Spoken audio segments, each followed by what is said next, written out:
S ಈಗ crime rate ಜಾಸ್ತಿ ಆಗ್ತಾ ಇದೆ. ಕರ್ನಾಟಕದಲ್ಲೂ ಕೂಡ ಸಿಕ್ಕಾಪಟ್ಟೆ ಕ್ರೈಮ್ ರೇಟ್ ಶುರುವಾಗಿದೆ. ಯಾಕೆ ಹೀಗೆ ಆಗ್ತಾ ಇದೆ ಅಂತ ಹೇಳಿ ಯಾರಿಗೂ ಕೂಡ ಗೊತ್ತಾಗ್ತಾ ಇಲ್ಲ. ಒಂದು ಶಿಕ್ಷಣಗಳ ಕೊರತೆ ಆಗಿರ್ಬೋದು ಅಥವಾ ಶಾರ್ಟ್ ಟೆಂಪರ್ ಆಗಿರ್ಬೋದು, ಎರಡೂ ಕೂಡ ಈ ಒಂದು ಕ್ರೈಮ್ ಜಾಸ್ತಿ ಆಗಲಿಕ್ಕೆ ಕಾರಣ ಅಂತ ಹೇಳ್ಬೋದು. ಅಪ್ರಾಪ್ತ ಬಾಲಕ ಮಾಡಿರುವಂತಹ ಕ್ರೈಮ್ ಬೆಂಗಳೂರಿನಲ್ಲಿ ಸದ್ಯ ಬೆಚ್ಚಿ ಬೀಳಿಸಿದೆ.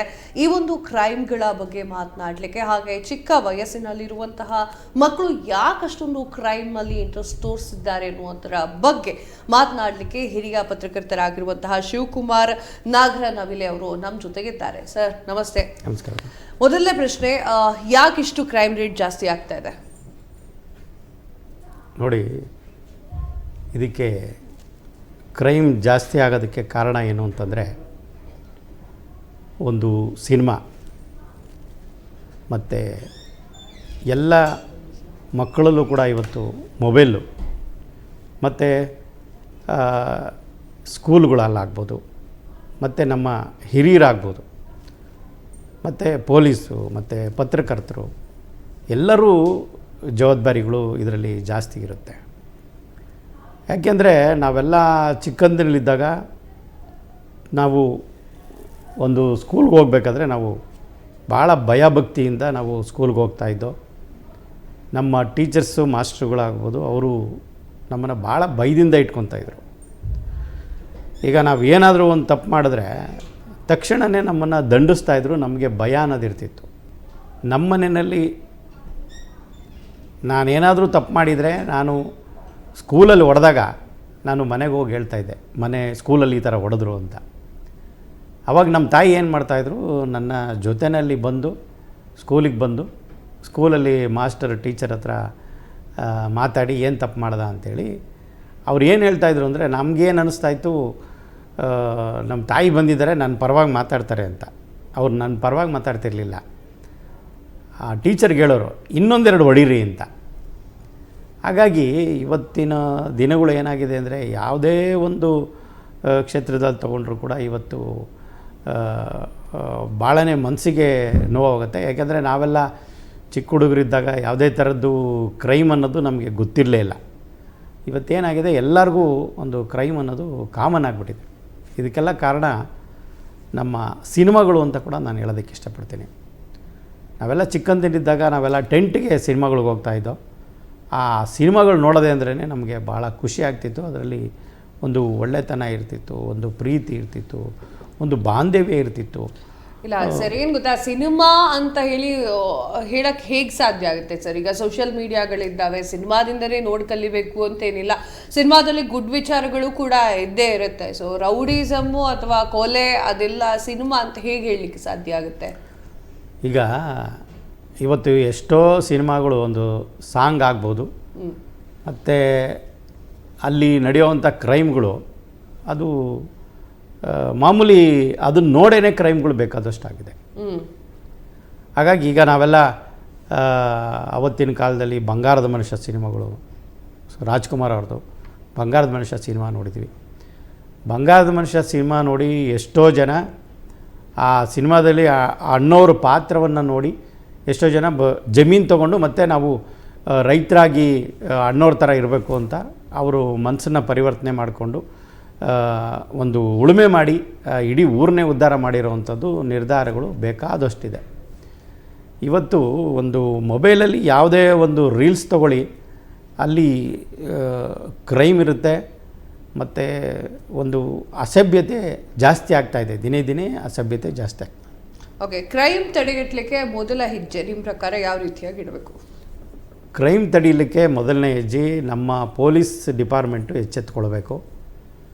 ಯಾಕೆ ಅಂತಂದರೆ, ನಾವೆಲ್ಲ ಚಿಕ್ಕವರಿದ್ದಾಗ ಪೊಲೀಸ್ ಡಿಪಾರ್ಟ್ಮೆಂಟ್ ಯಾವ ರೀತಿ ಇರ್ತು ಅಂತಂದರೆ, ಏನಾದರೂ ಒಂದು ತಪ್ಪು ಮಾಡಿದ್ರೆ ಅವ್ರದ್ದು ಕರೆದು ಬುದ್ಧಿ ಹೇಳಿ, ಈ ರೀತಿ ಮಾಡಬಾರ್ದು, ಹೀಗೆ ಮಾಡಬೇಕು ಅಂತೇಳಿ ಒಂದು ಸಭೆಯನ್ನು ಸೇರಿಸ್ತಾಯಿದ್ರು. ಇವಾಗ ಕೂಡ ಸಭೆಗಳು ಸೇರಿಸ್ತಾ. ಇವಾಗ ಆ ಲೆಕ್ಕದ ಸಭೆಗಳು ಆಗ್ತಾ ಇಲ್ಲ ಅಂತನಾ, ಅಥವಾ ಈಗ ಯಾರು ಮಾತು ಕೇಳ್ತಾ ಇಲ್ಲ ಅಂತನಾ, ಅಥವಾ ಈಗ ಪೊಲೀಸರು ಸರಿಯಾಗಿರುವಂತಹ ನಿರ್ಧಾರಗಳನ್ನು ತೆಗೆದುಕೊಳ್ತಾ ಇಲ್ಲ ಅಂತನಾ ನಿಮ್ಮ ಮಾತಿನ ಅರ್ಥ? ಹೌದು, ಪೊಲೀಸ್ನವರು ಸರಿಯಾದ ನಿರ್ಧಾರಗಳನ್ನು ತಗೊತಾ ಇಲ್ಲ.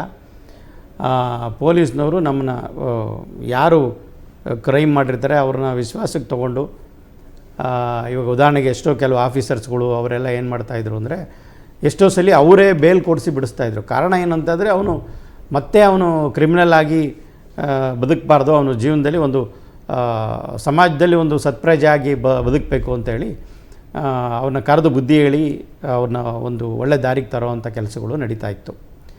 ಇವಾಗ ಆ ವ್ಯವಸ್ಥೆ ಇಲ್ಲ. ಇವಾಗ ಏನಾಗಿದೆ ಅಂತಂದರೆ ಒಬ್ಬ ಏನೋ ಒಂದು ತಿಳಿದರೆ ಒಂದು ತಪ್ಪು ಮಾಡಿದ್ರೆ ಈ ಪೊಲೀಸ್ನವ್ರು ಏನು ಮಾಡ್ತಾಯಿದ್ದಾರೆ, ಅವ್ರ ಮೇಲೆ ಒಂದು ಕೇಸ್ಗೆ 10 ಕೇಸ್ಗಳು ಹಾಕಿ ಒಳಗಡೆ ತಳ್ಳುವಂಥ ಕೆಲಸ ಹಾಗೆ ಅಂತ ಹೇಗೆ ಹೇಳಕ್ಕೆ ಸಾಧ್ಯ ಇಲ್ಲ. ಎಲ್ಲರ ಮೇಲೂ ಹೇಳ್ತಾ ಇಲ್ಲ, ಒಳ್ಳೆಯವರು ಇದ್ದಾರೆ ಪೊಲೀಸ್ನಲ್ಲಿ, ಒಳ್ಳೆಯವರು ಇದ್ದಾರೆ. ಮತ್ತು ದುಡ್ಡಿನಾಸೆಗೋಸ್ಕರ ಅವ್ರನ್ನ ಬ್ಲ್ಯಾಕ್ ಮೇಲ್ ಮಾಡಿ ಅವರು ದುಡ್ಡು ಕೊಡದೇ ಇದ್ದಾಗ ಕೇಸ್ಗಳು ಹಾಕಿರೋದು ಬೇಕಾದಷ್ಟು ನಾನು ಪತ್ರಿಕೋದ್ಯಮದಲ್ಲಿ ನೋಡಿದ್ದೀನಿ. ಸೊ ಈಗ ಪೊಲೀಸ್ ವಿಚಾರಕ್ಕೆ ಬರುವುದಾದರೆ ಕಾನೂನು ಸಾಕಷ್ಟಿದೆ, ಆದರೆ ಅನುಷ್ಠಾನಕ್ಕೆ ಇನ್ನೂ ಯಾಕೆ ಬಂದಿಲ್ಲ? ಅನುಷ್ಠಾನದ ಕೊರತೆ ಏನು ಅಂತ? ಅನುಷ್ಠಾನದ ಕೊರತೆ ಏನು ಅಂತಂದರೆ ನಮ್ಮಲ್ಲಿ ಜಾಗ್ರತೆ ಮೂಡಿಸುವಂಥ ಕೆಲಸಗಳು ಆಗ್ತಾಯಿಲ್ಲ. ಕಾನೂನಿನ ಬಗ್ಗೆ ಜಾಗ್ರತೆ ಮೂಡಿಸ್ಬೇಕು. ಮತ್ತು ನಮ್ಮ ಪೊಲೀಸು, ನಮ್ಮ ಪತ್ರಕರ್ತರು ಇದ್ರ ಪರವಾಗಿ ಕೆಲಸವನ್ನು ಮಾಡಬೇಕಾಗತ್ತೆ. ಅದು ಆಗ್ತಾ ಇಲ್ಲ. ಹಾಗಾದರೆ ಮೊನ್ನೆ ನಡೆದಿರುವಂತಹ ಕೊಲೆ ವಿಚಾರಕ್ಕೆ ಸಂಬಂಧಪಟ್ಟಂತೆ ಆ ಹುಡುಗಂದೇನು ತಪ್ಪಿತ್ತು ಅಂತ ನಿಮಗೆ ಅನಿಸುತ್ತೆ? ಅಂದರೆ ಏನಾಗಿದೆ, ಈಗ ಮಕ್ಕಳಲ್ಲಿ ಈಗ ತಂದೆ ತಾಯಿ ಆದವರು ಕೆಲವು ವಿಚಾರದಲ್ಲಿ ಭಾಳ ಗೌಪ್ಯವಾಗಿರಬೇಕಾಗತ್ತೆ. ಆ ಮಕ್ಕಳನ್ನ ಬೆಳೆಸೋ ಒಂದು ವಾತಾವರಣ ಆಗ್ಬೋದು, ಅವ್ರನ್ನ ಹೇಗೆ ಬೆಳೆಸಬೇಕು ಅನ್ನೋದು ಕೂಡ ಇರುತ್ತೆ. ತಂದೆ ತಾಯಿ ಜವಾಬ್ದಾರಿಗಳು ಜಾಸ್ತಿ ಇರುತ್ತೆ. ತಂದೆ ತಾಯಿ ಅದು ಜವಾಬ್ದಾರಿಯುತವಾಗಿ ಇವತ್ತು ಮಕ್ಕಳನ್ನು ಸಾಕ್ತಾ ಇಲ್ಲ. ಇದು ಕಾರಣ ಆಗುತ್ತೆ.